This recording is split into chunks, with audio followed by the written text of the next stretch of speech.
Go Team Echo. Yeah, exactly.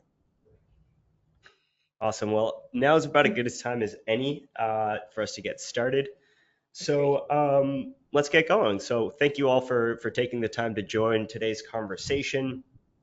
Today, we really want to talk about technology with nonprofits. We've got a lot of really interesting points to cover and looking through Seo's experience and really Kate's as well. I don't want to give any spoilers right now, but we'll get into it in a second here. Um, Brief introduction into who I am. My name is Sebastian Arciniega. I'm a consultant partner manager here at iATS Payments. So at iATS, we're a payment processor dedicated specifically to nonprofit organizations, where we work with organizations to help them with everything that's fundraising, donation management, and so forth, with fraud tools and all the things that help make nonprofits successful using technology. The point of this conversation today and the webinars that we've been doing is to engage other leaders in the industry, people who have much more experience than I do, in order to gain from their wisdom and share it with everyone here who's on the call. So today I'm really excited to be chatting with Sejo from Echo Technology Solutions. So I do want to give Sejo the microphone really quickly so you can give yourself a bit of an introduction, let us know a bit about Echo, what it is that you do, and just give us maybe some fun facts there too.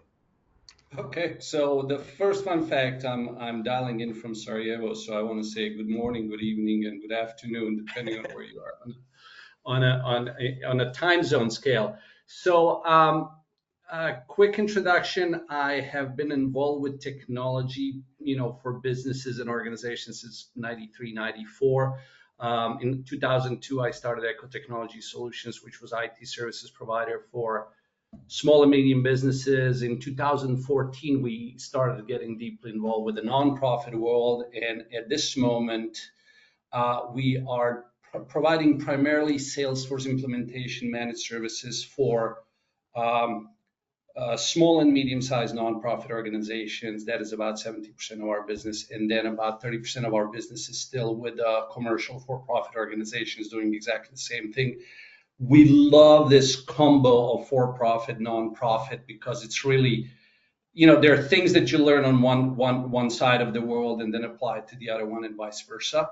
And it really keeps it interesting for us. We have a team in the United States, in Bosnia, and then in Ukraine. And Anyway, so we've been doing this for a very long time, and there's a lot of experiences. There's a lot of lessons learned that we have learned, and that's what I would like to share with you today. Thank you so much. And also joining us and somebody who's going to add a lot of interesting context to the call today is Kate Wenzel from the iATS team. So Kate, why don't you tell us a little bit about yourself and your role at iATS and also what you're doing on the nonprofit side as well. Yeah, so hi everyone. I joined iATS Payments back in February, so I'm still a newbie, but I'm learning. So I'm the marketing manager with iATS. Really, I work quite closely with Sebastian and trying to reach nonprofits and provide helpful content for them and help them succeed. Um, on sort of outside of my work, I am also the president of a board of quite a small charity, but I think a wonderful one. And this conversation is particularly interesting to me because technology is something that my board will chat about more, has struggled with. So I kind of have that firsthand experience that I think a lot of people might relate to. So yeah, I like working with nonprofits and I like helping them succeed. So I'm excited about today's conversation. So thank you, Seho and Seb, for organizing it.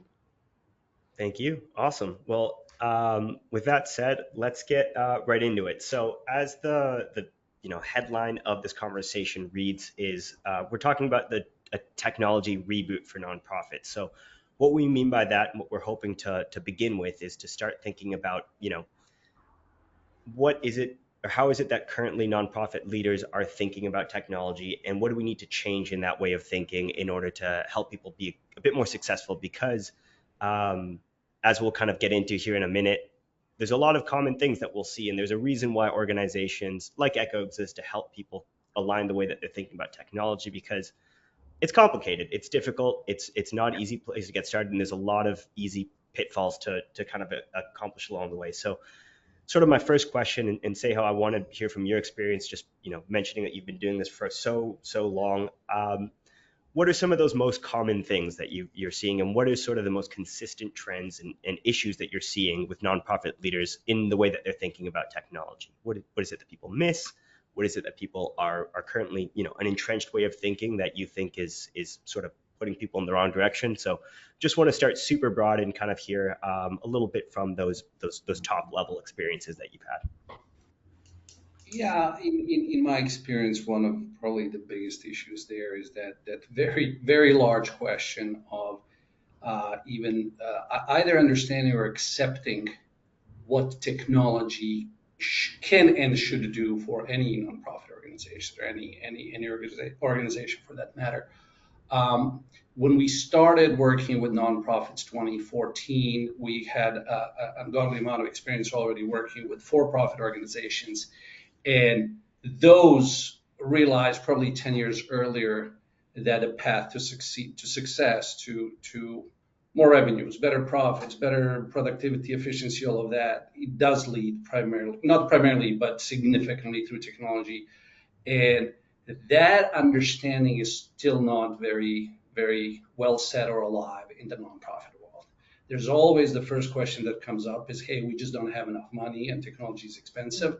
Well, one thing that changed recently, yes, is that actually technology is not that expensive anymore.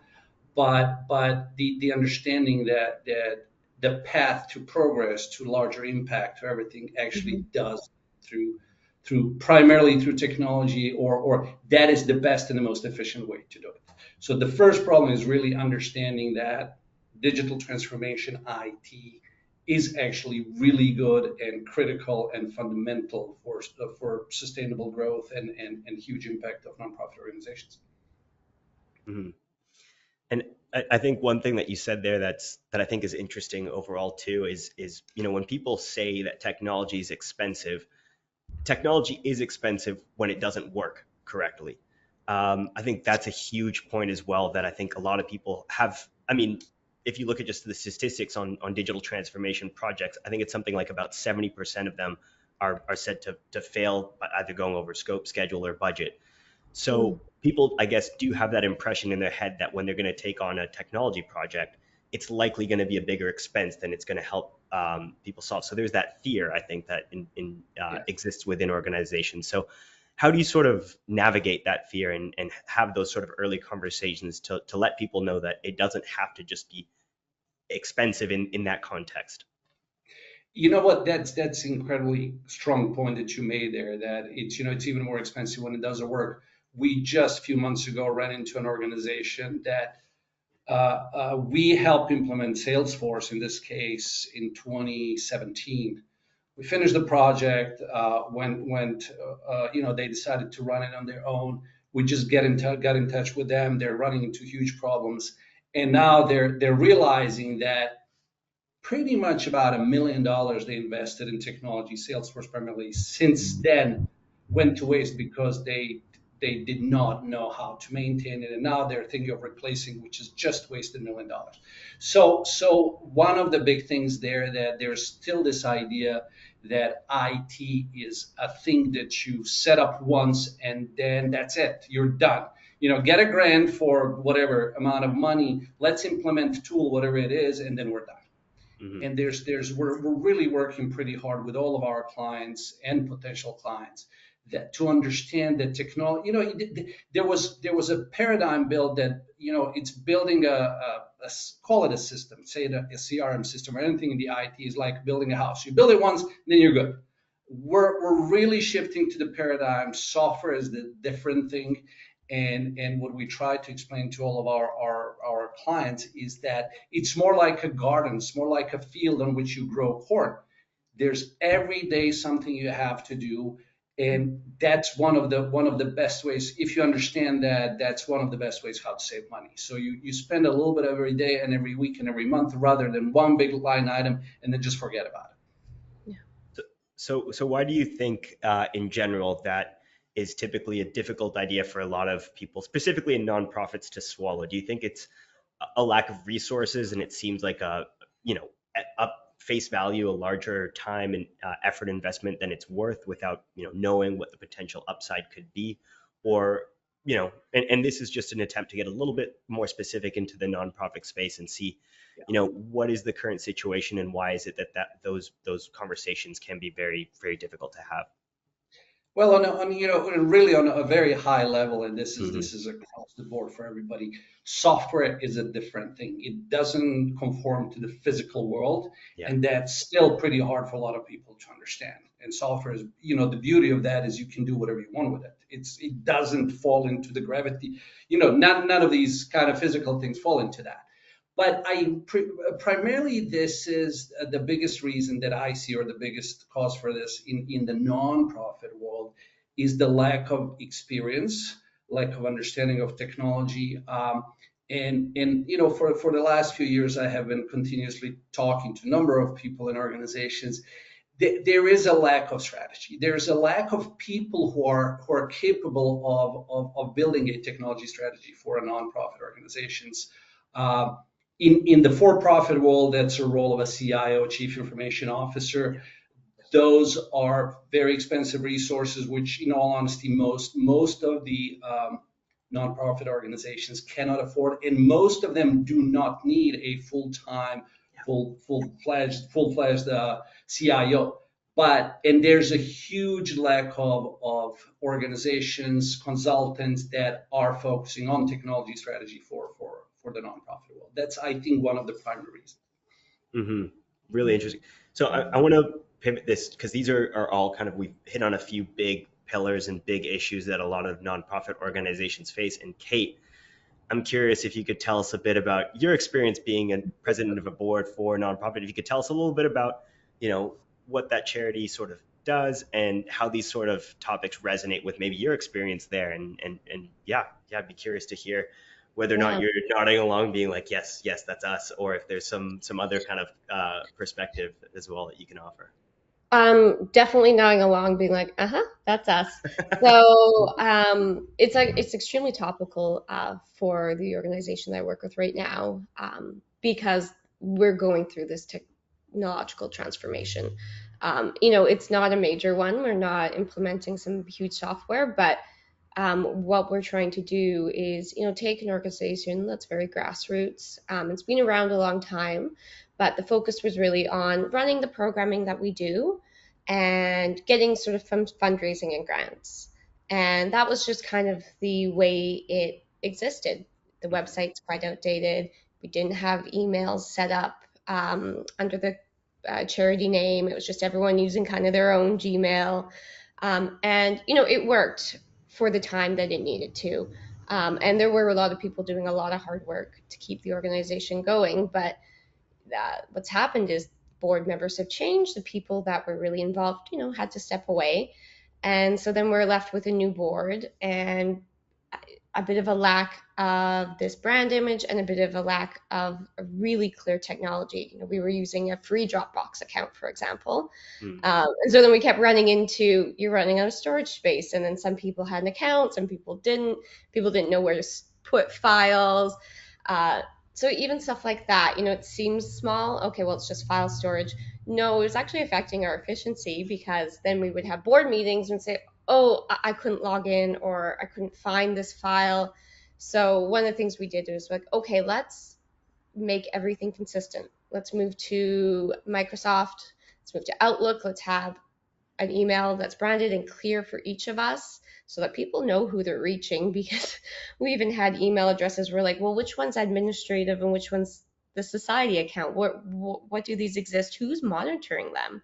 Are we missing things? So bringing that in, and just something as simple as, okay, now we're all on OneDrive. Hmm.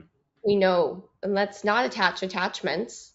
Let's link to a file so we're never accidentally submitting an old application for a grant. It's always the most updated. So, it seems like a small change, and we definitely had some resistance in the beginning. People are like, but it's working. We have a system. We're happy. Like, yes, and you have to learn a new system. Not everyone is familiar with, say, Outlook, which is something you take for granted when you work in a corporation. You're kind of just used to it. But there were people in my team that are like, I've never used it. What am I doing? So it's been a learning experience of not assuming that people know how to use the tools that you think they do. And that sometimes just taking a little bit of time and saying, okay, here is how you use Outlook. And then suddenly things are working a bit better for everyone. And the people that were maybe a bit nervous about the change are like, oh, I'm okay now.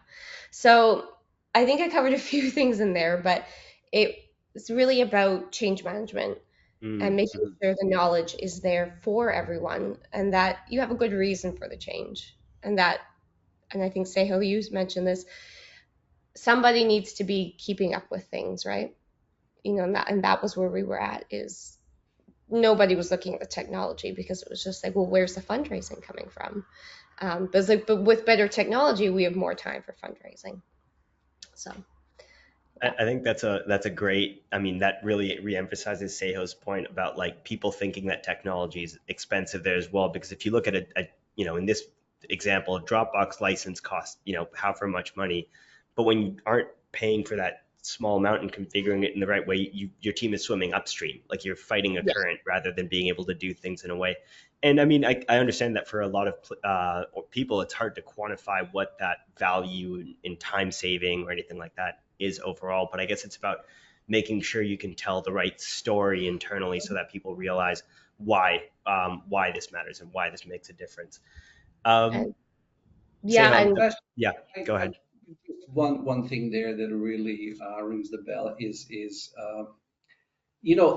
one of the big problems here is that people consider money to be cheaper than time, Mm, and that's a huge. And what in some of our previous conversation, I think we mentioned that impact that nonprofit organization creates is really a return on investment on your donors. And what a lot of them do not consider is that getting more efficient, getting more productive, saving that time, which ultimately translates into more money, is something that you really owe. A nonprofit organization owes it to the donors, funders. yeah, They owe it to their constituencies that they serve, and they owe it to the people who work there.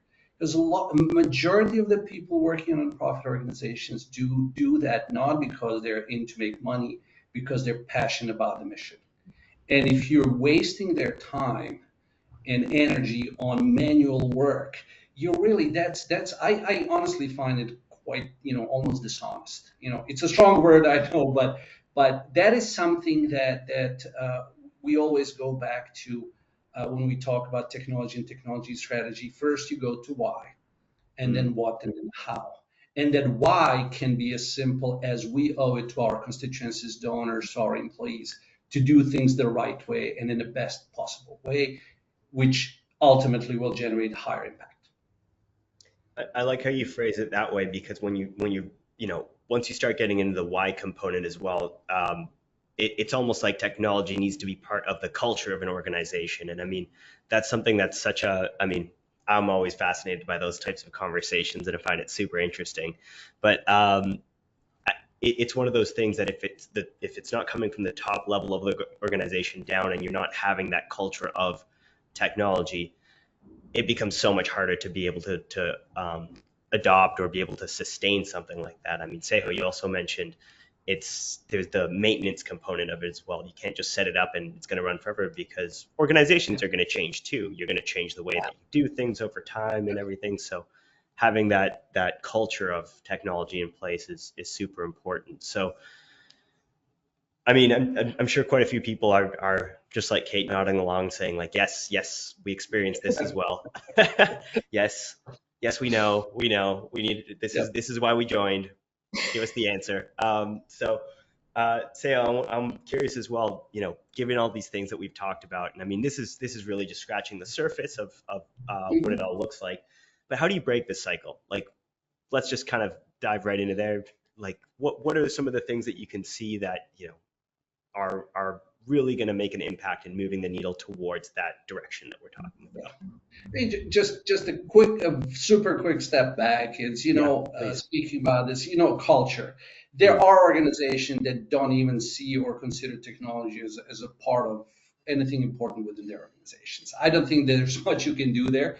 However, those I see less and less organizations like that. There's a bit of more of organization now that they do have understanding um, that technology does, but there is no sponsorship from either the board or the management or the executive. And then finally, there are organizations who kind of covered both of those. They understand they need technology. There's a push from the board, from the management, and across the board to really do it.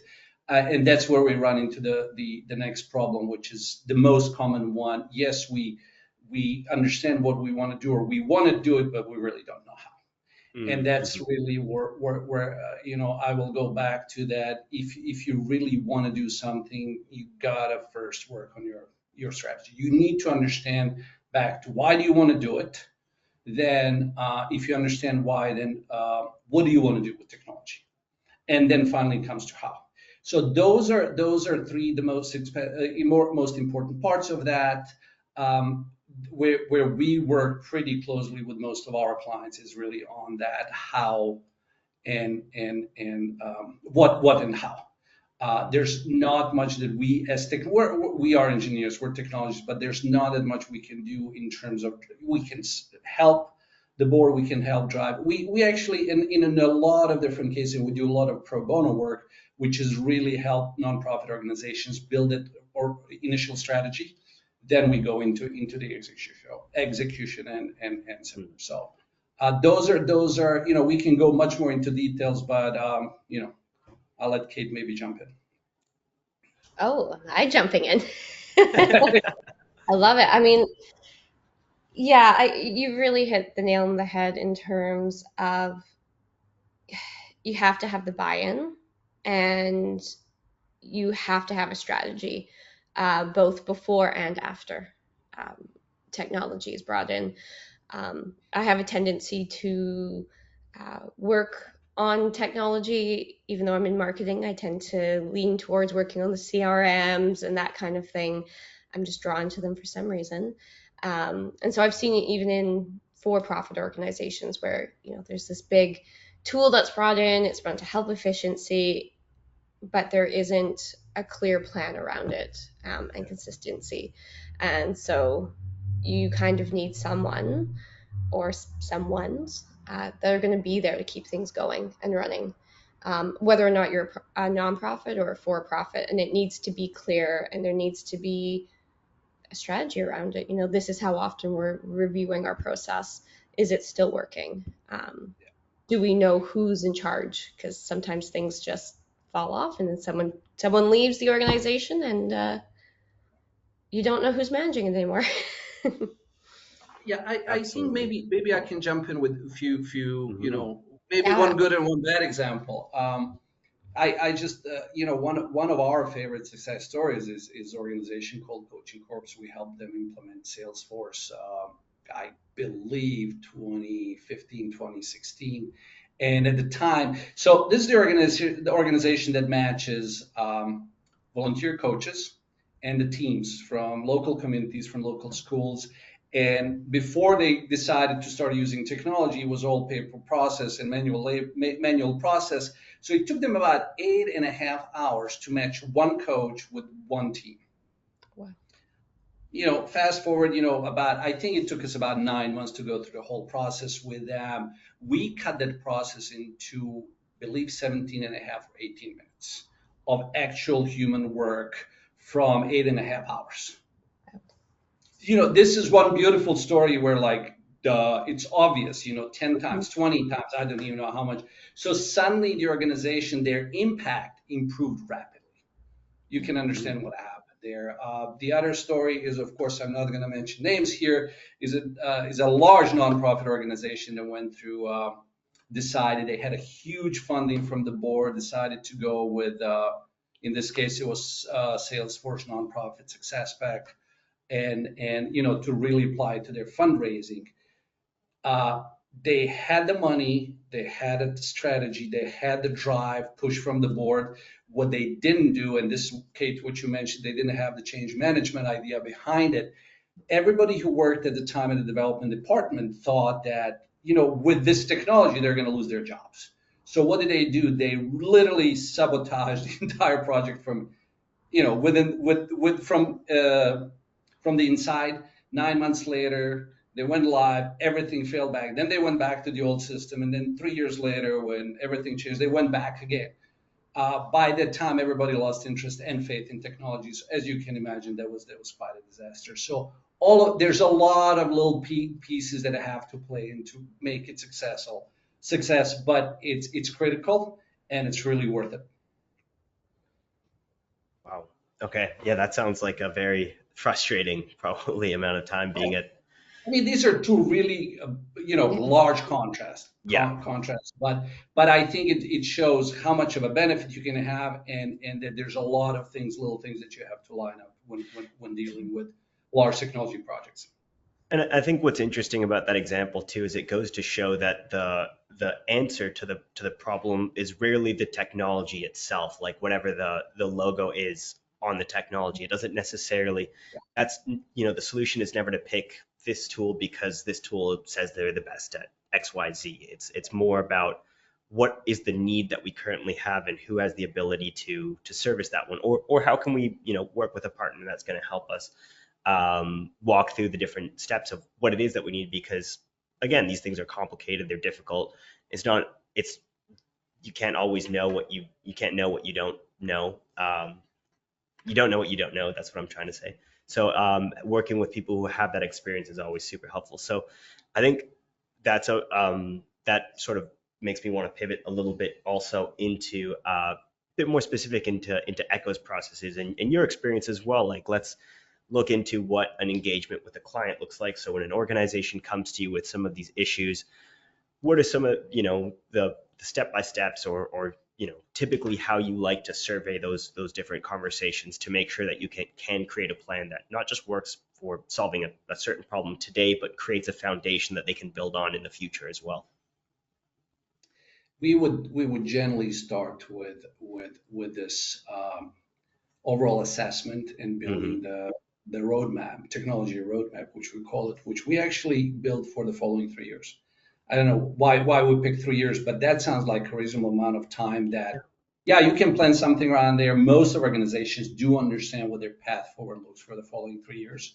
After that, it gets a little tricky. Some of them would go with the 5-year plans, but 3 years sounds like the right thing. And this is where we really start with this understanding that Echo is not coming in to do one little thing and then we're going to disappear and everything will be wonderful. We really work with them. It doesn't have to be Echo that will maintain the systems for 3 years or develop it. It's actually, this is also an interesting thing. We're not talking about support or maintenance. We're really talking about continuous agile development, adjustment of the system, tweaking of the system, because what system does today for an organization is going to be different than it does a year from now, because organizations also learn and develop and change in the way, and they get better at this. There are a lot of examples where the first implementation, again, I talk about Salesforce because that's what we mostly do, but I have seen it across the board. I think I worked with about 15, 16 different CRM systems in the last 30 years. So most of the time that first larger implementation either fails or satisfies about, I think if you hit 60%, you're great.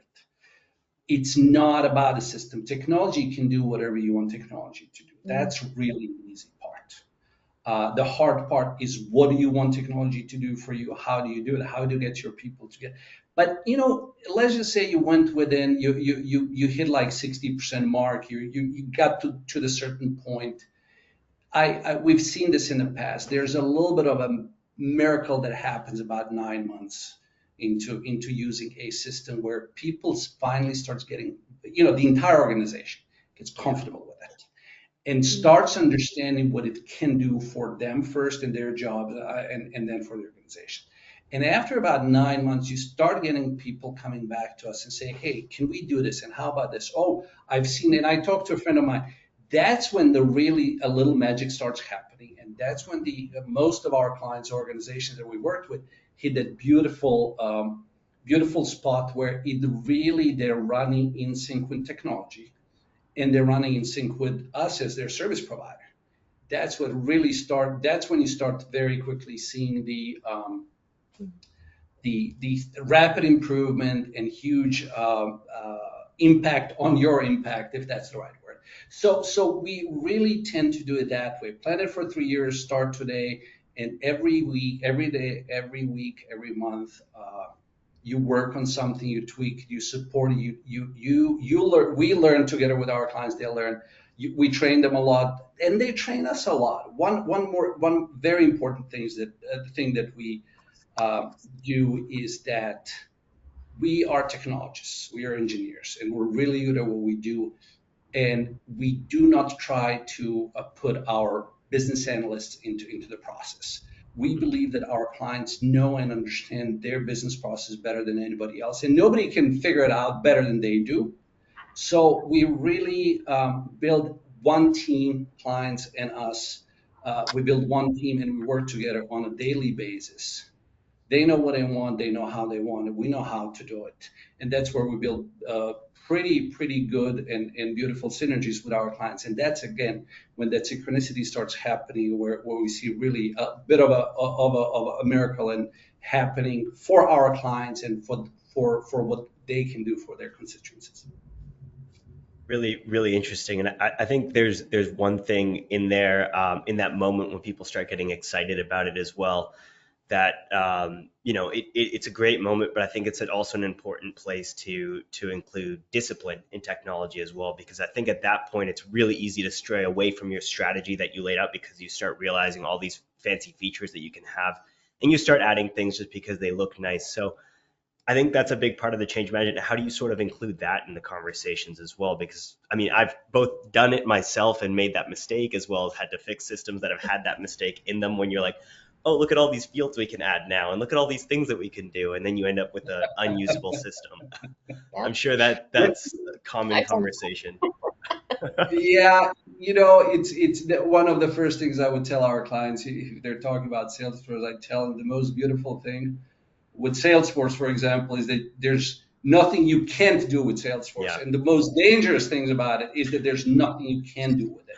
Yeah. That's exactly where a lot of organizations really lose sight and lose focus, and they just go, and one beautiful idea just becomes a nightmare or a mess. Yeah. Salesforce for a very long time was selling this idea specifically to nonprofit organizations. You can all do this. Anybody in your organization can be a sysadmin. Anybody in your organizations can do, change the fields, add fields, and all of that. And what started happening is that an organization just would take, for example, a good grant writer. They would tell, hey, how about this? You start now writing grants for 70% of your time, and 30% of your time you're going to be Salesforce system administrator. And what happened, they would lose a really good grant writer and gain a really poor, bad system administrator. That's how we addressed accidental admin. Accidental admin, and it was the fashion. The nonprofit world was full of people who suddenly didn't want to do their jobs. Everybody wanted to be a system admin, and I see very quickly everybody retracting from that. You know what? Your great grandfathers, let them be that. And Salesforce, yes, you can push that, stretch that, marketing truth, and yes, anybody can do it, absolutely. But why should they? Mm-hmm. And that's really so. We're really working, and this is where our experience with Salesforce comes. When clients would say, "Hey, we want to do this, we want to do this," that's exactly what our process steps in and said, wait. You have to prioritize what you want. There's always that balance between time and money and features. So when my first job in the United States in '96 was for a consulting company that was doing, fixed bid projects, software projects, actually was CRM implementations on a system called Ventive at the time. I was taught to be a scope freak, or that really that's one thing that really kills most of the implementations. What people said, this is what we're going to do, and then 3 days later, they change their mind and then start adding. That problem was somewhat helped. We don't run into that problem as much as we used to, because projects at the time were normally waterfall. You design it, you develop it, you test it. Everything we do these days is agile, and the beauty of that, if everything that we add is in a very small steps. In the worst case scenario that something doesn't work, you scrap it, but you maybe lost a week or a few hours. You didn't lose 9 months of implementation and everything like that. So that problem became less, but nevertheless, that scope creep is still a major issue, because, as you said, organizations see what they can do and start dreaming and forget about limits, and really everything blows up in their face very quickly if you're not managing it properly. Yeah. Oh yeah, I've definitely been that person and annoyed an actual admin in the past by doing that. So I can speak from experience on both sides of that that issue. That's for sure. Kate, I'm curious. Given the projects that you're chatting about and everything, have you noticed these sorts of things as well, or is this kind of bringing up any ideas for you too? I think the accidental admin is a really interesting one, because, especially for nonprofits, because manpower is limited, right? You only have so many people, you only have so big of a budget. And sometimes what happens is you say, oh, okay, well, you do a lot of the coordination, you do a lot of the admin work anyway. You can manage this. We'll just put this on your plate. It's actually not that big. But then there becomes another little thing and another little thing, and suddenly that person's plate is quite full. And just because they're good at one area doesn't mean technology is their strong suit, or that particular tool is something that they know how to use. So then you kind of end up with someone that isn't properly suited to doing that, or just doesn't have the capacity.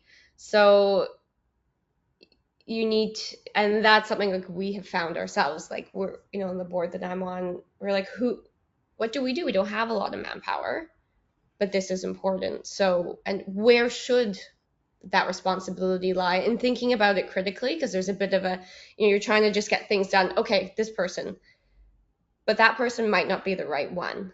As you say, Sejo, maybe they're a great grant writer, but now you're asking them to be a sysadmin, and that is actually detrimental. So I don't know if you have any ideas around that, but how to avoid that moment of, oh, this person can just do it, without really thinking it through. Yeah. So. Because I think there, Kate, what's important with what you just said as well is that at the end of the day, too, cost is important. Like everything is going to cost time and money as well. So, with that, I mean, I'm sure lots of people are saying, oh, this is all well and good, but we don't have the people or the time or the resources to make that happen. So how is that sort of a conversation that you'd sort of lead and have that, because it's a tricky one, and I mean, I'm sure there are. But again, it boils down to if you have decided that technology is a necessary part of your organization, then you have to start building that into the budget, not just one time, but every year. It goes back to that board, and understanding board really putting a certain percentage. Many years ago, I tinkered with trying to find, is there a magic number of, and at that time, I believed, and I cannot remember the moment, but for example, at the time, some calculation was that 4% of your budget should be dedicated to technology. I pulled at numbers from a number of different resources, for profit, non-profit, but I bet you that most of the organizations don't even have the IT in their budget as a steady line item that has to go on every budget. You have it for your office space, you have it for this and that, of course, for people, but technology is the thing that, well, maybe this year we can squeeze in something. And it just doesn't work that way, because if it's not part of your overall thinking, your overall strategy, it's a problem that you have to fix it on high level and then really start down.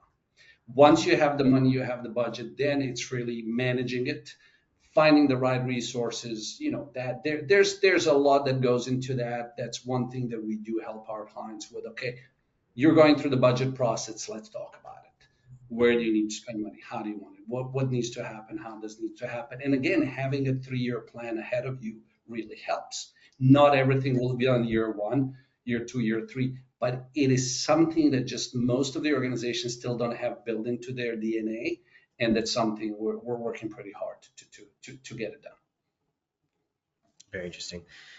So we're coming up on about 15 minutes left, so I think it's about time to start grounding things down. So I think one of the sort of ways to, I think, wrap this together and help people get sort of a first step forward is, what would you say is a first step that somebody can take to sort of start bringing some of these ideas into practice in their own organizations? And maybe we can speak to it both from the perspective of a leader at a nonprofit, as well as maybe an individual contributor that's been feeling a lot of these things and wants to share this with their team. But what are maybe some of the practical first steps that somebody can take to just really, begin walking down this road and making technology a bigger part of their strategy? One thing that comes to mind is that the nonprofit world does have to look into the for-profit world and see what they have done with technology. If you look what happened in the United States with the economy and with the for-profit world since the 90s, when they really heavily started investing in technology, is that profits are higher and higher and higher. And the for-profit world understood that very well. And otherwise, they wouldn't have been investing in technology. And that's one. The second one is, so if you have friends there, maybe there is a friend of an organization who's a CIO for a for-profit organization. Reach out to them, ask them for maybe a volunteer project or some form of engagement to really help you understand how technology can help your organization. That's one thing. On the individual level, again, do not be afraid of technology. As I mentioned that example, a lot of people are afraid that computers, software, AI will take their jobs away. It won't. It just will not, because computer is still a dumb machine. They call it artificial intelligence. You control the switch, you can always unplug it. But that's my favorite thing about AI. But technology is here to help you get better at what you do on your day-to-day basis. Doesn't matter if you're CEO, if you're a grant writer, if you're a fundraiser, whatever you do, technology is here to make you better at what you do. And it's here to make your life easier and better and more productive and all of those things. So those are two really most important things to really look at on the organization level and on the individual level, that to understand that technology is a good thing. It's great for product. It's great for everything. Yes, there are some issues with it, but you know what? We're talking business here, so let's talk business here. Let's keep all of the other negatives, but that's where I would start, and then go a little bit more into details. Great, yeah, very very good points. Kate, is this inspiring you at all for your own in your nonprofit? Any ideas that are really resonating, or things that you want to sort of take on from here that you think would be practical to share as well? Yeah, I think the big thing is, and this is something that, even as I say, oh, we need change management, I'm thinking about our systems and going, did we actually put that in place? We brought in some new stuff, but did we document it? Do we have someone assigned to be the person, if there's an issue with our logins, etc.? I don't know that we do. So, it's, even as someone that has done stuff like this before, I'm realizing kind of skip steps because I got into that excitement. Like, oh my God, we have it. It's working great. We're good. We're golden. You got to remember, take the steps, do it right. Because if you do it right the first time, then you have less to fix later. And the more time that goes in between, say, us initiating this new system and then finding a problem. If it's a month, the person that did it, or who knows, is probably still there. If it's a year, maybe they've gone somewhere else and you're up the creek without a paddle. So I think I might have to go back and write some change management and some guidelines. But I think it's simple, and it doesn't have to be complicated. Like, it can just be a simple document, even if need be. I Now I'm think kind of that's a great message too to share, is that it doesn't have to be complicated, and in most situations simple is usually better overall. Like, keep yes. things easy to learn, easy to understand, and slowly the complexity will, to solve those complex things will arrive. But if you don't start with a baby step and take that first small, achievable, repeatable step to get that 1% improvement, then the culture will never come if you're not seeing those results. So I think, yeah, totally making sure that everybody, it works and it makes sense and people can understand the why behind it. Those are all really, really great things. And oh, man, there's just so many things said that we could I have know. kept going with this conversation for another couple hours, but I think we'll need to let you guys get back to it in a few minutes here. Before we wrap up, as well, Seyo, any exciting things coming up for Echo in the near future? Anything exciting about Echo that you want to share with the listeners right now, or anything personal that you want to share that's exciting? Well, yeah, I'm going to the Croatian coast tomorrow, so That's pretty that's exciting. an Yeah. exciting one.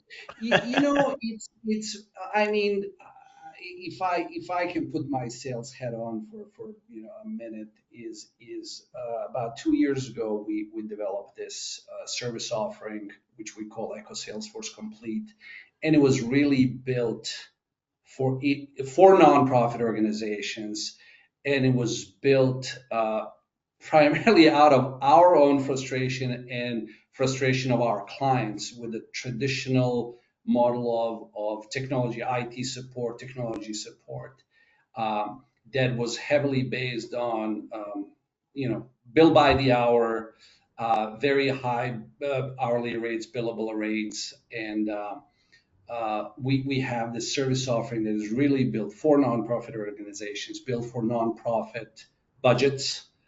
Because we have teams around the globe, our cost base is much lower, and we're translating that cost into much lower hourly rates, while still providing top-notch service, because all of our engineers have a computer science degrees. They're heavily certified in Salesforce, have ungodly amount of experience, and with that, we provide our clients with full access to that entire knowledge base of, at this moment, about 35 engineers. We're growing very quickly with the service offering. So it's also one of the wonderful things that we just learned is that most of the nonprofit organizations are having issues of committing to, say, a year-long agreements. Mm. They have issues that their budgets and their needs vary along throughout a year and throughout years. So we build also service offering that's very flexible. So rather than worry every day and every month, okay, how many hours did we use? How many hours do we have left? What can we do? We really created a service offering that allows our clients and us to focus on getting things done and getting the right things done for them, rather than continuously haggling and worrying about the hours, about scope, about everything. And all of that is really mixed really well with a very strong project management methodology, which is based on Agile and Scrum. A few days ago, we got a note from one of our clients, very happy clients, that says, you know what, after 2 years of working with Echo, not only did we accomplish everything we want to accomplish, but you guys taught us how to manage projects. You guys taught us how to manage technology projects. And we're just going now into a huge implementation for them that will take about 12 months of steady 12-month work. But I think that relationship is going to go for about the next many years. Most of our clients stay with us for 10, 15, 20 years, Wow. which is Very something I'm exciting. really it's a very strong partnership that we built. So my sales head off. Thank you. Yeah. Well, I mean, it sounds like there's a lot of care there as well. I mean, and that's one of the things that I just overall enjoy working with people who do serve nonprofits, is that there's a reason typically behind why people are in those situations. And I've had the fortune of actually meeting quite a few people on the Echo team as well. And, just in my experience, everybody's been incredible, and just really smart, capable, interesting, and passionate people overall. So I've got nothing but great things to say about the team, say overall from everyone that I've met. So Thank you. lots of Thank you. positivity. Kate, any closing thoughts? Anything that you want to share as well, or about, if you want to put your sales hat on for a sec. My sales hat. No, I think one thing that came out of this conversation that I really liked is that, Seho, you were saying, technology does what you tell it to do. I mean, it can be daunting, it can be confusing initially, but it is a tool. And if you think about it that way, not something that controls you or something that you have to work around. Ideally, I mean, there is some technology out there that does make things harder, but for the most part, it's something that, you tell it what to do. And I think that is a really good messaging for any nonprofit that's a bit scared to bring in something new, to try something different, because we are the ones that make it work. And as long as we put a little bit of time in, I think, you can make it work for you. And I'm just seeing we have a question or a raised hand. Great. Yeah. Robert, I see your hand is raised. Did you want to share? I don't know if I can unmute. I'm trying to see if I can. Do you want to put your question in the, there's a little top right hand, there's a question mark in a box.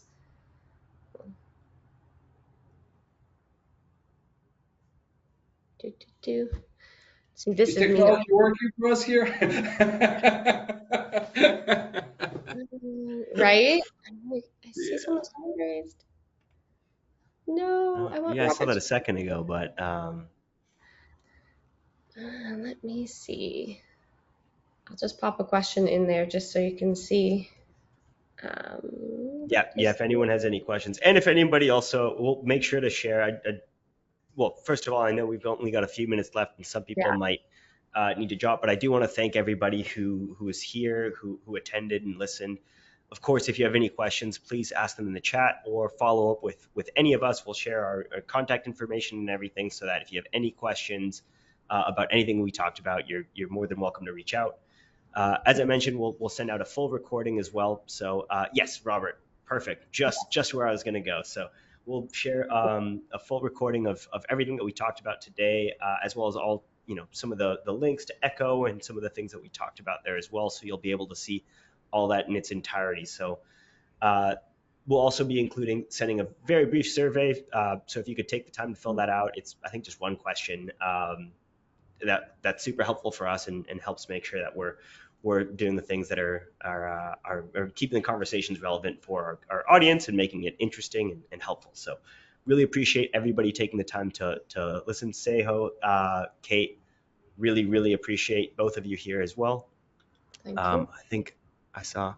Thank you, Dorothy. Appreciate you taking the time and joining today. So there's no other closing thoughts. I think this is a great time to wrap it up. So thanks everyone for participating, and looking forward to hearing any feedback. Thank you very much. Thanks so much. Have a great day, everyone. Have a great day. Bye-bye.